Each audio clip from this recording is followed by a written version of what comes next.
ती संगठन हामी छँदाखेरि के थियो भने हामीलाई राजनीति पार्टीहरूले युज गरिरहेथे त्यो बेलामा।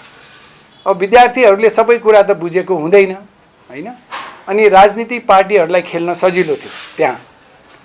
अब अहिले विद्यार्थी यहाँ यो गभर्नमेन्टले के भनेको छ, तपाईहरु पढाइमा फोकस गर्नुहोस् अहिले, अनि त्यसपछि पढाइ सकेपछि तपाईहरु राजनीतिमा आउनुहोस् भनेको छ। त्यो एउटा पोजिटिभ एस्पेक्ट हो। अर्को एस्पेक्ट चाहिँ के हुन सक्छ भने हामी अहिले ट्रेनिङ गर्छौं, विद्यार्थी हुँदाखेरि अलिअलि ट्रेनिङ गर्छौं, हामीलाई ट्रेनिङ गर्न दिनुस्, तर चाहिँ पछि गएर हामीलाई ट्रेनिङ फेरि अर्को गर्न पर्दैन भन्ने कुरा हो। तर अहिले उहाँहरूले निर्णय के गर्नु भएको छ भने अहिले तपाईं पढाइ गर्नुस्, पढाइमा फोकस गर्नुस्, पोलिटिक्स चाहिँ पछि गर्नु होला भनेर उहाँहरूलाई ओपन गरिदिनु पर्यो। पछि गएर पढिसकेर आएपछि उहाँले पोलिटिकल पोस्टहरू खोलिदिनु पर्यो। विद्यार्थीदेखि गर्नु परेन, तपाईहरु पढिसकेर आउनुस्, अनि हामी तपाईहरुलाई तपाई सक्षम हुनुहुन्छ, व्यवहारिक हुनुहुन्छ, तपाईहरुलाई हामी ठुलठुलो पोस्टमा राखिदिन्छौं भन्ने एउटा विश्वास दिलाउनु पर्यो।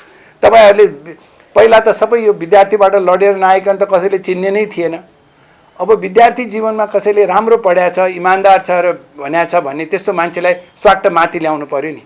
अब जस्तो यो राजाले के गर्थे त, ठुलठुला पढा लेखा मान्छेलाई देख्ने बित्तिकै ठुलठुला पोस्टमा हाल्दिन्थे नि। त्यसमा त विद्यार्थीले जीवनमा काम नगरेका, राजनीति नगरेका पनि थिए नि। त्यसकारण चाहिँ अहिले उहाँले के भन्नुभएको छ भने राम्रोसँग पढ्नुस्, तपाई सक्षम हुनुहुन्छ भने तपाईहरुलाई हामी पछि ठुलो पोस्टमा राखिदिन्छौं भन्ने।